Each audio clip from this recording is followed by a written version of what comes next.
지옥에 갈 운명인 7가지 유형의 그리스도인.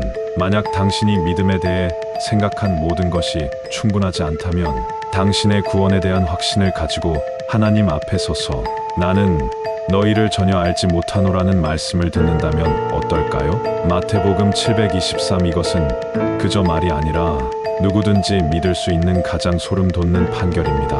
모든 얼굴과 진실은 그리스도를 따른다고 주장하는 모든 사람이 천국에 들어갈 수 있는 것은 아니라는 것입니다. 이제 어려운 질문을 해보겠습니다. 당신도 그 목록에 포함될 수 있습니까? 당신의 믿음, 헌신, 삶이 당신을 예상치 못한 길로 인도하고 있습니까? 당신을 두렵게 하는 것이 아니라 당신을 깨우는 것입니다. 하나님의 사랑은 완벽하지만 그의 정의도 흔들리지 않습니다. 성경은 자신들이 안전하다고 믿지만 하나님의 왕국을 상속받지 못할 사람들의 특성을 밝힙니다. 이것이 바로 좋은 소식입니다. 진실을 아는 것으로 당신은 할 수 있습니다. 운명을 바꾸십시오. 이 여정은 판단에 관한 것이 아니라 명확성 갱신과 궁극적으로 구원에 관한 것입니다. 오늘 우리는 성경에 따르면 지옥에 갈 운명인 7가지 유형의 그리스도인을 밝혀낼 것입니다. 하나님의 말씀에 묘사된 틀림없는 특성을 보게 될 것이고 마지막에는 당신도 알게 될 것입니다. 나는 잘 갖춰지게 될 것이다. 그와 함께 걷는 당신의 길을 변화시킬 지식을 가지고 있지만 시작하기 전에 중요한 질문을 하나 드리겠습니다. 진실을 마주할 준비가 되셨습니까? 그렇다면 지금 당장 시청을 눌러주세요. 말씀에 더 깊이 빠질 기회를 놓치지 마세요. 하나님과 함께 신앙에 대한 이해에 도전하십시오. 우리는 사랑, 지혜, 그리고 그분에 대한 헌신으로 성장할 것입니다. 이제 마음을 열고 성령이 당신을 인도하도록 허락하여 이 눈을 뜨게 하는 메시지를 탐구해 보겠습니다. 위선적인 기독교인은 가장 정죄받는 인물 중 하나입니다. 마태복음 23장 2728절에서 예수님은 그들을 겉은 아름다우나 안은 죽음과 부패로 가득 찬 하얗게 칠해진 무덤으로 묘사하셨습니다. 이것은 단순한 시적 은유가 아니라 심각한 경고입니다. 위선은 불일치 이상의 것입니다. 이것은 삶의 의도적인 행위입니다. 이중생활 하나님의 사랑에 대해 끝없이 말하지만 마음속에는 원망과 판단을 품고 있는 사람을 상상해 보세요. 그들은 매주 일요일에 교회에 참석하고 성경을 인용하며 심지어 다른 사람들을 기도로 인도하기도 합니다. 그들은 겉으로는 헌신적인 것처럼 보이지만 속으로는 이기적인 동기를 가지고 있습니다. 그들은 하나님과의 참된 관계보다는 다른 사람들에 대한 존경심이 부족합니다. 예수님은 이런 사람들이 사람들을 속일 수는 있지만 예수님을 속일 수는 없다고 분명히 말씀하셨습니다. 그런데 위선이 왜 그렇게 위험한 것일까요? 그것은 개인의 영혼을 해칠 뿐만 아니라 다른 사람들을 오도하기 때문입니다.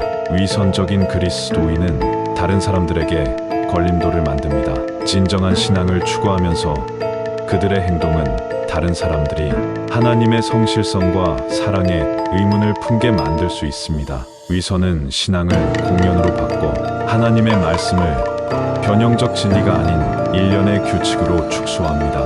유다 에스카리옷을 생각해 보세요. 그는 예수님을 밀접하게 따랐습니다. 기적을 행하고 그룹의 재정을 관리했지만 그의 마음은 하나님으로부터 멀리 떨어져 있었습니다.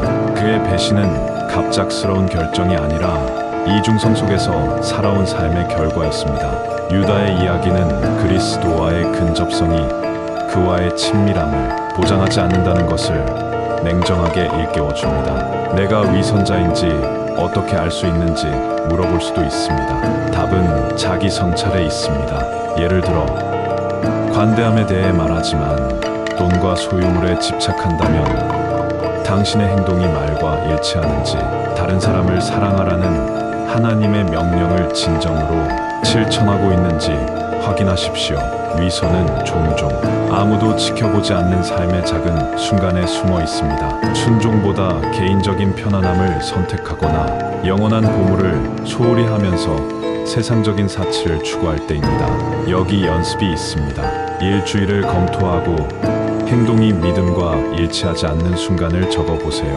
당신은 누군가에게 가혹하게 말했지만 용서를 설교했습니까? 당신은 하나님의 부르심보다 돈, 지위 또는 사치를 우선시했습니까? 이러한 사례는 당신의 믿음과 실천 사이의 차이를 보여줍니다. 위선에 대한 해독제는 진정성입니다. 하나님은 완벽함을 기대하지 않으시지만 성실함을 원하십니다. 시편 51편 6절에 보면 당신은 내면의 진실을 원하신다고 하셨습니다. 하나님과 일치하는 마음은 사람들의 칭찬이 아닌 하나님의 승인을 구하는 것입니다. 진실되게 사는 것은 하나님의 사랑이 다른 사람들에게 보이는 부분뿐만 아니라 당신 삶의 모든 구석구석을 변화시키도록 허용하는 것을 의미합니다. 이것을 생각해 보세요. 당신의 삶 속에 이중 기준을 적용해 온 부분이 있는지, 비밀스러운 죄, 숨겨진 의도 또는 당신이 공언하는 신앙과 일치하지 않는 행동 패턴이 있는지 생각해 보세요. 사랑은 모든 죄를 덮기에 충분히 크지만 회개와 변화하려는 의지가 필요합니다. 이제 이 여정을 계속합시다. 다음 단계는 그리스도와 함께 걷는 많은 사람들이 직면하는 도전에 대해 눈을 더욱 뜨게 할 것입니다. 진실이 무엇인지 저와 함께 하십시오. 방금 미지근한 기독교인이 두 세력으로 나뉜 방에 서 있는 것을 상상해 보세요. 한쪽은 하나님의 사랑과 목적에 대한 불타는 열정을 발산하고, 다른 쪽은 어딘가에 있는 빈 무덤처럼 차갑고 생기가 없습니다. 중간 어딘가에는 편안하고 친숙한 회색 영역이 있습니다. 미지근한 이것은 많은 그리스도인들이 자신도 모르게 살고 있는 곳입니다. 그들은 하나님께 온전히 헌신하지도 않고 그분과 완전히 분리되지도 않은 영적인 무관심 상태에 살고 있습니다. 영혼이 잃어버리는 것은 바로 이 위험한 중간 상태입니다. 요한계시록 31,516은 미지근한 그리스도인에게 직접 말씀하고 있습니다. 내가 차지도 아니하고 뜨겁지도 아니함을 알라. 내가 둘 중 하나이기를 원하노라. 내가 뜨겁지도 아니하고 차갑지도 아니하므로 내가 너를 내 입에서 뱉어내리라. 이 말은 다정한 말이 아니요 직접적이고 충격적인 책망이로다 의미했다. 영적인 안주에서 우리를 깨우십시오. 미지근한 기독교인은 일요일에는 교회에 가지만 나머지 일주일은 세상을 위해 살 것입니다. 그들은 하나님을 사랑한다고 말하지만 하나님을 위해 희생을 거부할 수 있습니다. 그들의 믿음은 타오르는 불이 아니라 간신히 빛나는 희미한 불씨입니다.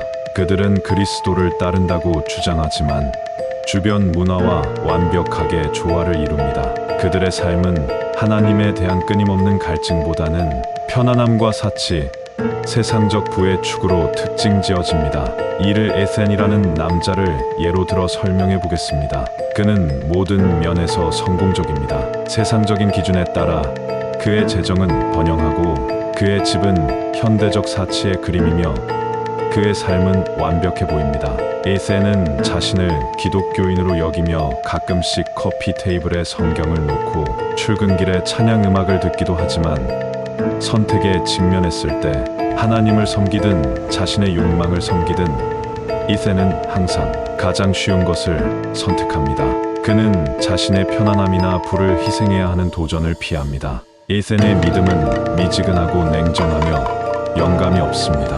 그는 자신이 수동적인 결정 태도를 취할 때마다 하나님으로부터 점점 더 멀어지고 있다는 사실을 깨닫지 못합니다. 미지근함의 위험은 그 속임수에 있습니다. 당신은 약간의 믿음이면 충분하다고 생각하며 안전하다고 느낄 수 있지만 하나님은 편리한 몫이 아닌 모든 것을 요구합니다. 예수님께서는 마태복음 22장 37절에서 온 마음을 다하여 주 하나님을 사랑하라고 말씀하셨습니다. 온 마음과 온 영혼과 온 정신을 다해 그렇지 않으면 아무것도 부족합니다. 그러니 어떻게 사람이 미지근해질 수 있을까요? 그것은 종종 산만함에서 시작됩니다. 돈의 성공과 사치에 대한 추구는 미묘한 우상이 됩니다. 이러한 것들은 본질적으로 악하지 않지만 이것이 우선시되면 하나님과의 관계가 함정이 되고 편안함과 확신에서 점차 멀어지는 것입니다. 미온적인 그리스도인은 하나님의 사명보다 직업, 사회적 지위 또는 재정적 안정을 우선시합니다. 마치 보물이 지상에 있는 것처럼 살고 마태복음 621에서 예수님의 경고를 잊고 있습니다. 내 보물이 있는 곳에 내 마음도 있으리라. 그러나 이것이 어떻게 바뀔 수 있겠는가? 답은 간단하지만 심오합니다. 불을 다시 피우십시오. 당신의 삶을 점검하고 내가 어디에 우선순위를 두고 있는지 자문하십시오. 조명보다 편안함을 우선시하고 있습니다. 나는 어디에서 하나님의 영원한 불을 거래했습니까? 임시로 쾌락 해결책은 죄책감에서 찾을 수 없고 하나님을 온전히 사랑하려는 새로운 헌신에서 찾을 수 있습니다. 예레미야 2913의 말씀을 기억하십시오. 너희가 온 마음으로 나를 찾으면 나를 찾을 것이요 나를 만날 것입니다. 여기 고려해야 할 실제적인 단계가 있습니다. 매일 시간을 따로 내십시오. 아침에 단 15분이라도 하나님과 소통하십시오. 그 시간을 기도하는데 사용하십시오. 성경을 읽고 당신의 삶에 대한 하나님의 목적을 묵상하십시오.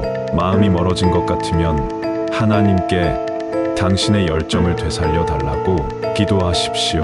하나님은 진심으로 그에게 오는 사람들을 거부하지 않습니다. 그들이 아무리 멀리 떠내려갔더라도 미지근한 기독교인은 갈림길에 직면합니다. 편안한 평범함을 계속할 것인지 아니면 신의 사랑의 정화의 불을 받아들일 것인지. 한 길은 변화로 이어지고 다른 길은 영적 침체로 이어집니다. 선택은 분명하지만 용기와 행동이 필요하며 이에 대해 숙고해야 합니다. 내가 입에서 뱉어내려고 하는 예수님의 말씀의 심각성을 생각해 보십시오. 이것은 단순한 경고가 아니라 깨어나 믿음을 되살리고 영적 무관심의 회색지대를 벗어나라는 부름입니다. 오늘 당신은 어떤 조치를 취하여 나아갈 것입니까? 에서 미지근한 믿음에서 열렬한 믿음으로 여정은 계속되고 앞으로 있을 일은 당신을 더욱 도전하고 끌어올릴 것입니다. 우리가 밝혀내고 있는 진실은 쉽지 않지만 필수적입니다. 이 이야기가 오만한 기독교인의 자존심에서 멀어지기 때문에 저와 함께 하십시오. 믿는 자의 삶에서 가장 미묘하면서도 파괴적인 죄는 자신감, 야망 또는 영적 성숙으로 위장하지만 핵심은 하나님에 대한 반항입니다. 야고보서 46은 하나님께서 교만한 자를 대적하시지만 겸손한 자에게는 은혜를 주신다고 상기시켜 줍니다. 이것은 단순히 부드러운 밀어주기는 영혼을 형성하는 신성한 원리입니다. 교만함은 우리를 하나님으로부터 멀어지게 할 뿐만 아니라 그분에 대한 우리의 필요성을 눈멀게 합니다. 교만한 그리스도인은 하나님의 은혜보다 자신의 업적, 지식 또는 의로움을 높이는 사람입니다. 그들은 자신의 선함 때문에 영적으로 우월하다고 느낄 수 있습니다. 교회에서 깊은 신학적 이해나 리더십 역할을 수행했지만 아무리 겉으로 드러난 성공도 하나님의 눈에 교만한 마음의 내적 부패를 가릴 수 없습니다. 교만은 영혼을 부식시키는 영적인 독소입니다. 다음 이야기를 생각해 보십시오. 누가복음 18,914절에 나오는 바리새인과 세리의 기도는 바리새인들은 그가 다른 죄인들과 다르다는 것을 하나님께 감사하며 꼿꼿이 서 있었습니다. 그는 금식과 11조, 종교적 경건함을 자랑했습니다.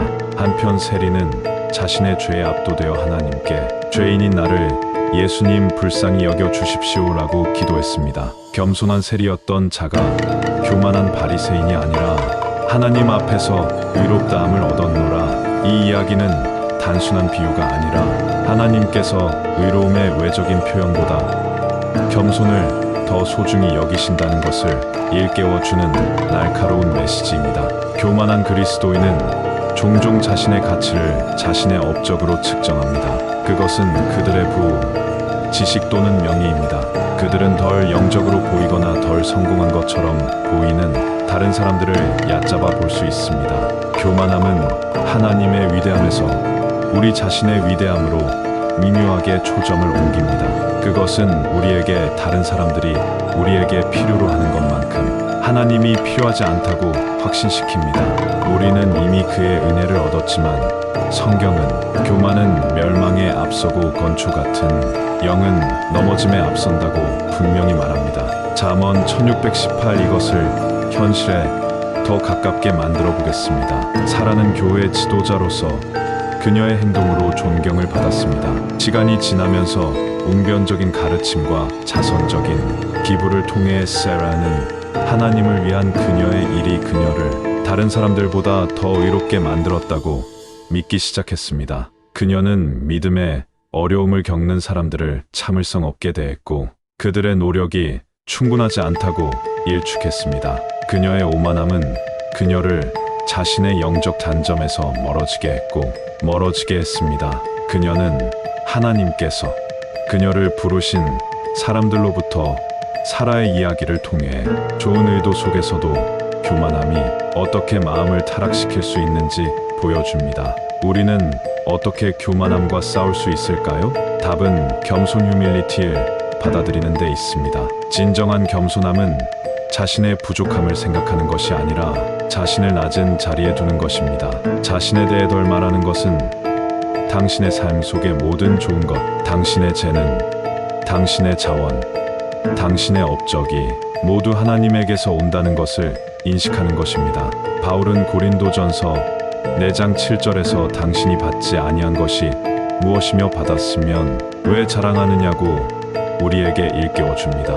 겸손을 기르는 실제적인 방법은 매일 감사하는 연습을 하는 것입니다. 당신의 삶, 건강, 가족, 재정, 봉사할 수 있는 능력에 대한 축복에 대해 하나님께 감사하는 시간을 가지십시오. 감사하는 마음은 초점을 자신에서 하나님께로 옮겨서 하나님께서 주신 축복을 상기시켜 줍니다. 주권과 은혜의 또 다른 단계는 인정을 구하지 않고 봉사할 때 눈에 띄지 않는 방식으로 다른 사람을 섬기는 것입니다. 그러면 십자가에서 죽기까지 자신을 낮추신 그리스도의 마음을 반영하게 됩니다. 빌립보서 28. 교만은 또한 비교에서 생겨남으로 자신을 측정하는 것을 멈추십시오. 다른 사람과의 비교 대신에 당신의 삶을 하나님의 말씀과 그의 기준에 맞춰보세요. 나는 하나님을 영화롭게 하기 위해 살고 있는지 아니면 내 자신의 영광을 추구하고 있는지 자문해보세요. 내 자신감은 그리스도 안에 뿌리를 두고 있는지 아니면 내 소유물, 직함, 능력의 뿌리를 두고 있는지. 거만한 그리스도인은 연약한 기초 위에 서 있습니다. 신성한 진리의 무게 아래 무너지는 것. 하나님의 은혜는 풍부하지만 그것을 받기 위해서는 겸손한 자세가 필요합니다. 자신의 마음을 살펴보면서 교만함이 뿌리를 내린 부분이 있는지 물어보십시오. 당신의 믿음은 하나님에 대한 의존으로 표시되는지 아니면 자기 자신에 대한 의존으로 표시되는지 물어보십시오. 신뢰 여정은 끝나지 않았으며 앞으로의 진실은 계속해서 우리를 정죄하고 도전할 것입니다. 다음에 올 것이 더 깊은 영적 통찰력의 층을 보여줄 것이기 때문에 참여하십시오. 소비주의에 의해 주도되는 세상에서 물질주의적 기독교인 부와 소유의 매력은 종종 하나님의 영원한 보물을 가리우다 물질주의적 그리스도인인 킹은 하나님과의 관계보다 돈, 사치, 안락을 우선시하는 사람입니다.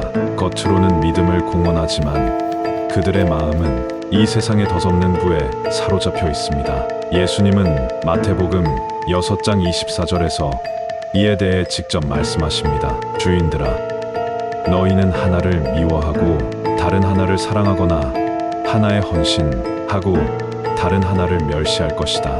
너희는 하나님과 돈을 동시에 섬길 수 없다.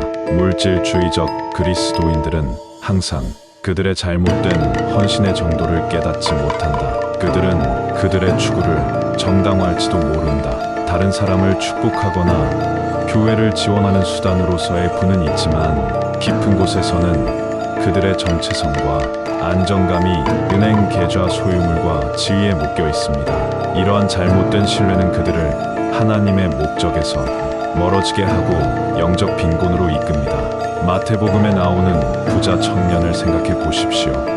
19장 1622절 그 사람은 영생을 얻고자 간절히 예수께 나아왔습니다. 그는 계명을 지키고 도덕적으로 올바른 삶을 살았지만 예수께서 그에게 자신의 소유물을 팔아 가난한 사람들에게 주라고 하셨을 때 그는 근심하며 떠났습니다.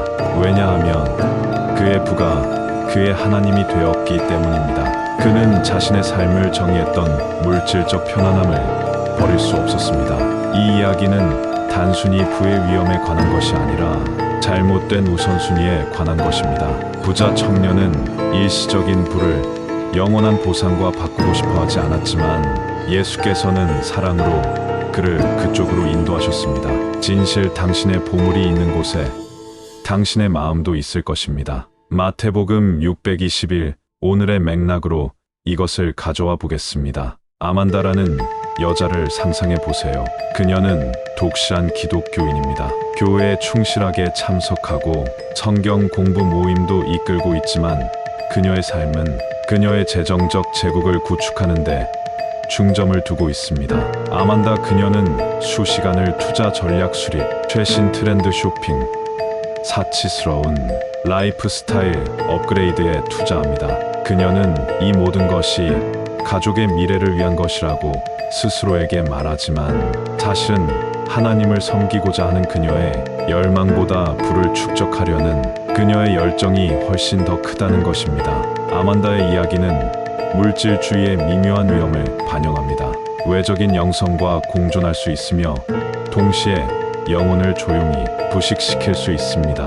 물질주의는 종종 우리 문화에서 찬양되기 때문에 특히 기만적입니다. 성공은 집의 크기, 자동차 브랜드 및 은행 계좌에 돈이 많이 있지만 예수님은 누가복음 12장 15절에서 이런 사고방식을 뒤집어 놓으셨습니다. 모든 탐욕에 주의하십시오. 인생은 소유물이 많은 데 있지 않습니다. 물질주의에 대해 어떻게 마음을 지킬 수 있습니까? 먼저 어디에 돈이 있는지 평가하십시오. 시간, 에너지, 재정이 하나님께 영광을 돌리고 그의 왕국을 건설하는 일에 투자하고 있습니까?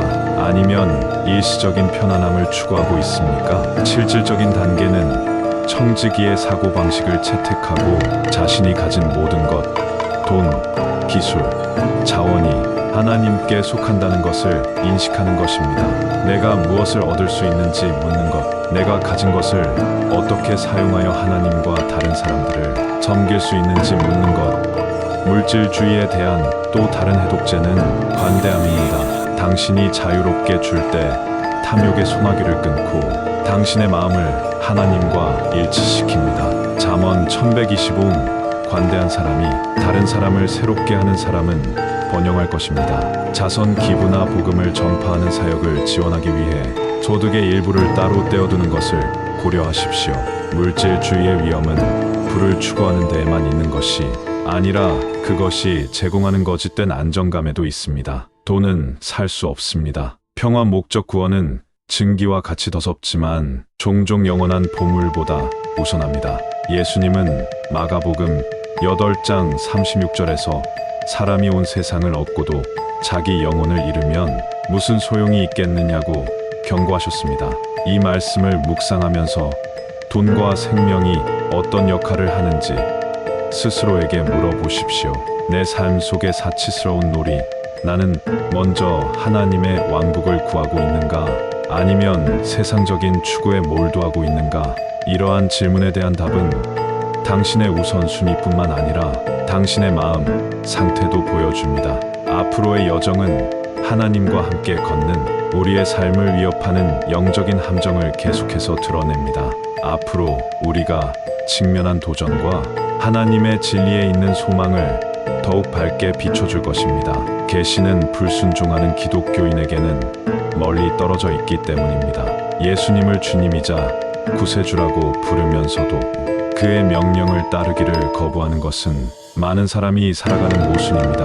누가복음 646장에서 예수님은 깨닫지도 못한 채 날카로운 질문을 던지십니다. 너희가 나를 주여 주여 부르면서 내가 말하는 것을 행하지 아니하느냐? 순종은 하나님과의 진정한 관계의 초석입니다. 순종이 없다면 믿음은 공허해질 뿐입니다. 불순종하는 그리스도인은 하나님의 말씀을 알고 있지만 그것을 무시하기로 선택하며 이론적으로는 성경 원칙에 동의하지만 실제로 적용하지 못합니다. 그들의 삶은 타협과 변명으로 점철되며 완전히 항복하려는 저항으로 특징져집니다. 하나님의 뜻, 이런 종류의 불순종은 항상 크거나 명백하지 않습니다. 지옥에 갈 운명인 7가지 유형의 그리스도인 이부, 때로는 개인적인 욕망을 위해 하나님의 명령을 조용히 무시하는 경우도 있습니다. 사무엘상 15장에서 사울 왕에 대한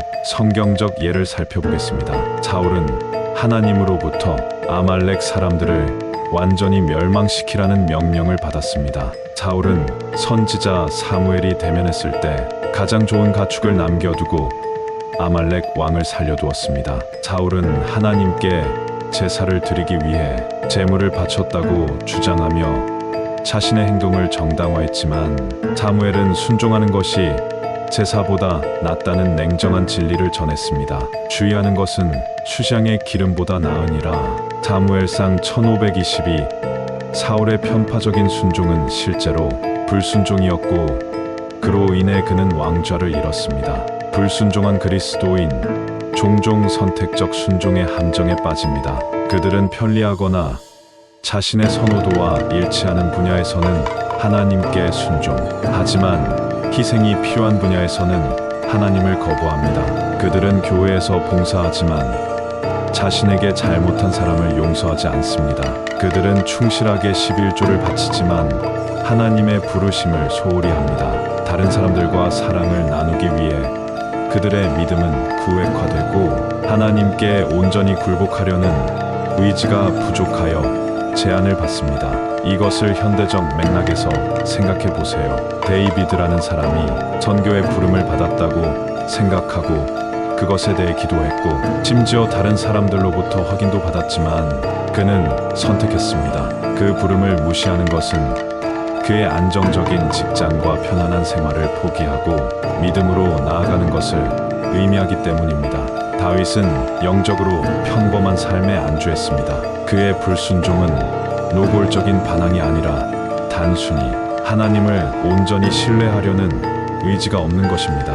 그러나 왜 순종이 그렇게 중요한가요? 요한복음 14장 15절에서 예수님은 순종이 율법주의나 하나님의 은혜를 얻는 것과는 다르다고 말씀하셨는데 순종은 당신의 마음 상태를 반영하는 것이기 때문입니다. 순종은 하나님의 사랑에 대한 응답이며 하나님께 순종할 때 당신은 하나님에 대한 신뢰를 보여줍니다. 그의 계획과 그의 권위에 대한 항복 반면에 불순종은 믿음의 부족과 자신의 삶을 통제하려는 시도를 보여줍니다. 우리는 어떻게 불순종을 극복할 수 있습니까? 첫 번째 단계는 회개입니다. 자신이 부족한 점을 인정하고 하나님께 용서를 구하십시오. 그의 은혜의 아름다움은 그분께로 돌아오는 사람들에게 항상 주어진다는 것입니다. 성경을 통해 명확성을 추구하십시오. 하나님의 명령을 더 많이 이해할수록 따르기가 더 쉬워집니다.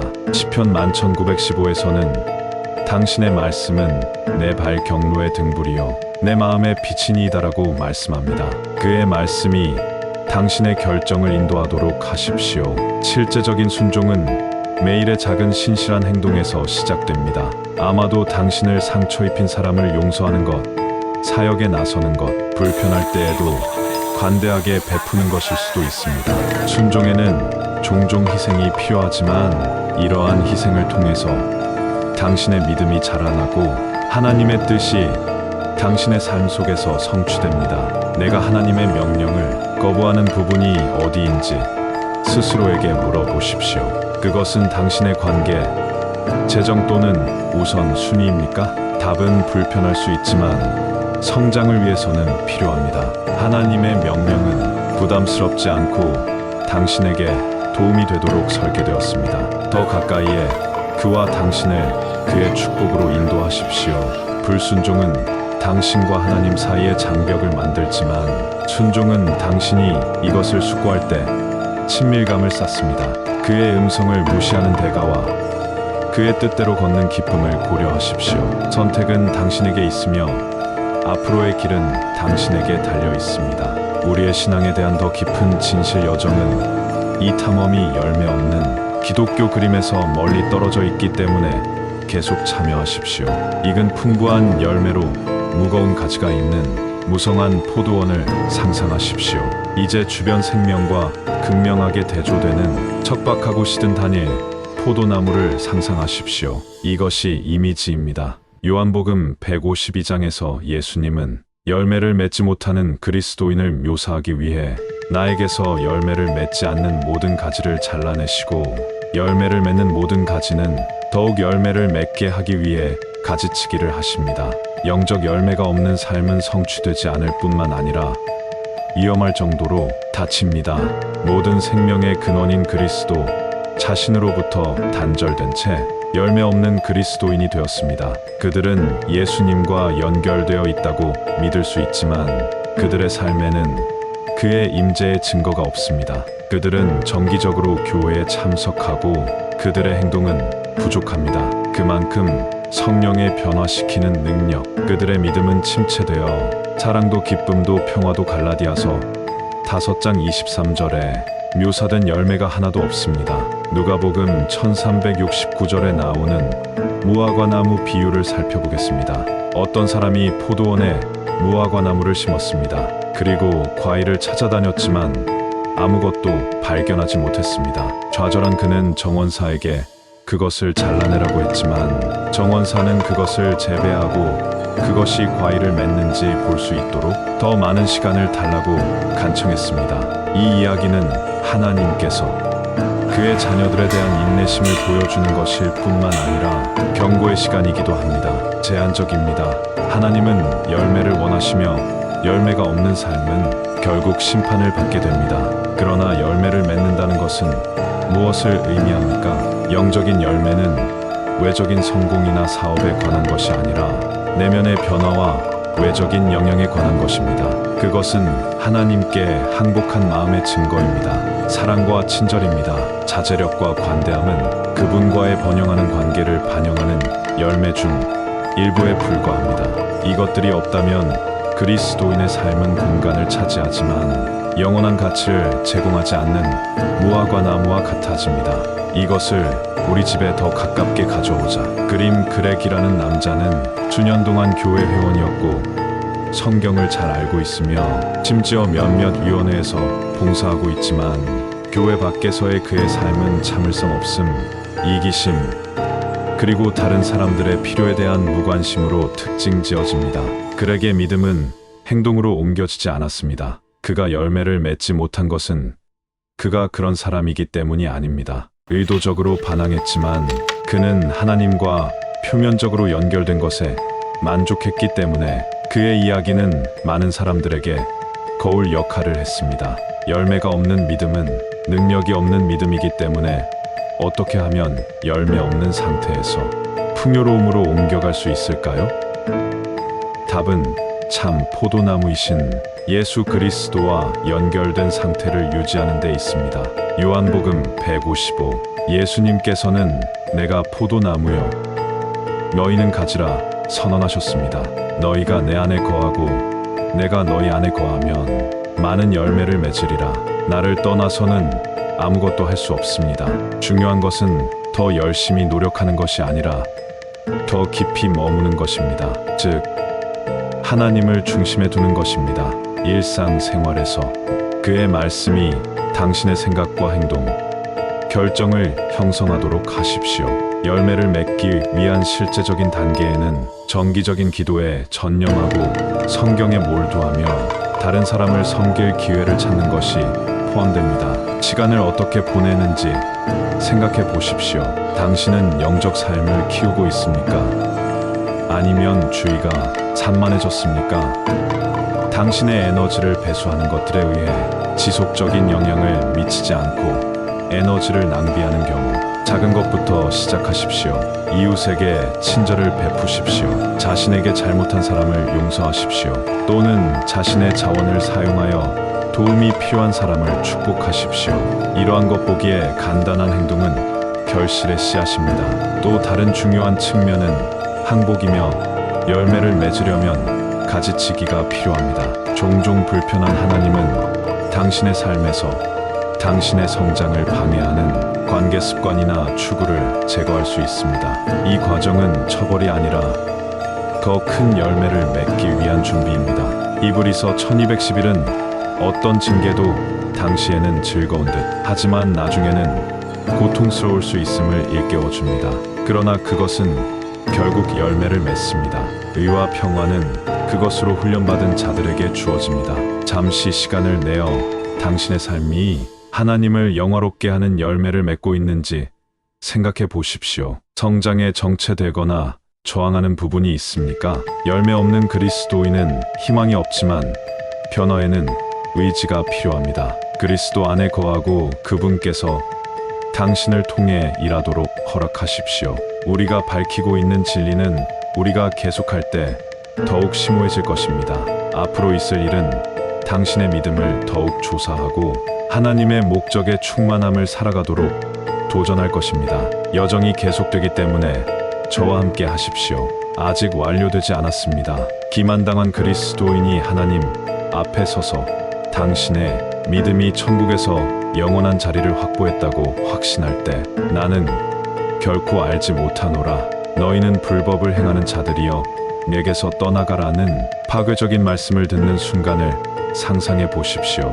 마태복음 723 기만당한 그리스도인은 아마도 가장 비극적인 사람일 것입니다. 그들은 자신들이 진실 안에서 걷고 있다고 믿지만 그들의 믿음은 환상의 기초 위에 세워져 있습니다. 그들의 운명을 결정하는 것은 지식의 부족이 아니라 잘못된 확신입니다. 속임수는 적의 강력한 도구입니다. 그것은 명백한 모습으로 나타나지 않습니다. 반항입니다. 그러나 진실을 교묘히 왜곡한 기만당한 그리스도인은 독실한 사람처럼 보이고 교회에 참석하고 기적을 행할 수도 있지만 그들의 마음은 하나님에게서 멀리 떨어져 있습니다. 예수님은 마태복음 72장 122절에서 나더러 주여 주여 하는 자마다 천국에 다 들어갈 것이 아니요 오직 하나님께로서 난 자라야 들어갈 것이라고 경고하셨습니다. 하늘에 계신 내 아버지의 뜻을 행하는 자는 누구든지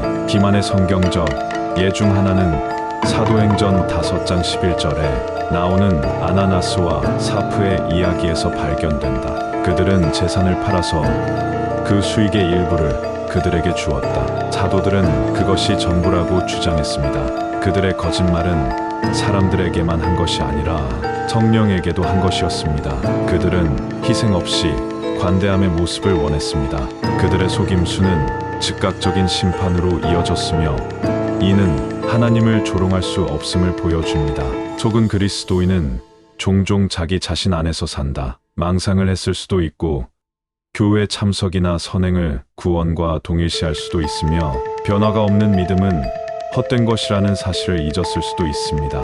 어떤 사람들은 예배 중에 영적인 느낌을 받거나 설교를 듣고 감동을 받지만 하나님의 말씀에 비추어 자신의 삶을 살펴보지 못합니다. 다른 사람들은 전통이나 의식을 신뢰할 수도 있습니다. 그들은 하나님의 은혜를 보장한다고 생각하면서 하나님께서 원하시는 관계를 무시합니다. 이제 이것을 개인적인 것으로 생각해 보겠습니다. 에메는 교회의 친절하고 활동적인 회원이며 그녀는 지칠 줄 모르고 자원봉사를 하며 관대하게 주고 지역사회에서 존경을 받습니다. 그러나 에메의 믿음은 얕습니다. 그녀는 자신의 선행이 그녀의 죄보다 더 중요한 것은 기도나 성경에 시간을 거의 들이지 않는다는 것입니다. 그녀의 신뢰는 그리스도의 희생이 아니라 그녀 자신의 노력에 있습니다. 에마의 이야기는 중요한 진실을 강조합니다. 선한 것이 구원받는 것과 같지 않다는 것입니다. 어떻게 하면 속지 않을 수 있을까요? 답은 진정한 자기 성찰과 하나님의 말씀과의 일치에 있습니다. 바울은 고린도후서 13장 5절에서 우리에게 권고합니다. 너희 자신을 시험하여 너희가 믿음 안에 있는지 보라. 이것은 자기 의심에 관한 것이 아니라 너희 믿음이 그리스도 안에 뿌리를 두고 있는지 확인하는 것에 관한 것입니다. 구원은 혼자서 얻는 것이 아니라 믿음을 통한 은혜의 선물입니다. 에베소서 289 속임을 피하기 위한 실제적인 단계로는 매일 성경에 몰두하는 것이 포함됩니다. 성경은 궁극적인 진리의 기준이며 성경이 없다면 거짓 가르침과 오해에 취약할 것입니다. 하나님과 교제하십시오. 지식을 얻기 위해서만 말씀을 전하는 것이 아니라 말씀이 당신의 마음을 변화시키도록 하십시오.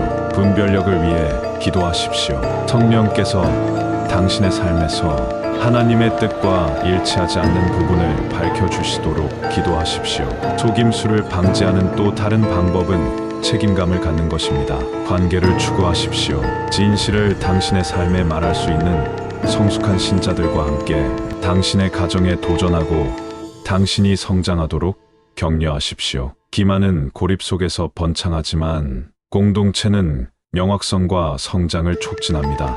마침내 복음의 핵심은 구원이 당신이 하는 일이 아니라 그리스도께서 하신 일에 관한 것이라는 것을 기억하십시오. 십자가에서 완성하신 그의 사역을 신뢰하는 것은 참된 믿음의 기초입니다. 그의 은혜에서 당신의 노력으로 초점을 옮기는 것은 무엇이든 속임수로 향하는 한 걸음입니다. 이것을 숙고하면서 내 믿음이 그리스도의 견고한 반석 위에 세워졌는지 스스로에게 물어보십시오. 나는 모르게 다른 것에 신뢰를 두었습니다. 나는 외적인 모습을 내면의 변화로 착각했습니까? 속은 그리스도인은 희망을 넘어선 것이 아니라 진실을 인식하고 하나님께로 돌아가는데 겸손이 필요합니다.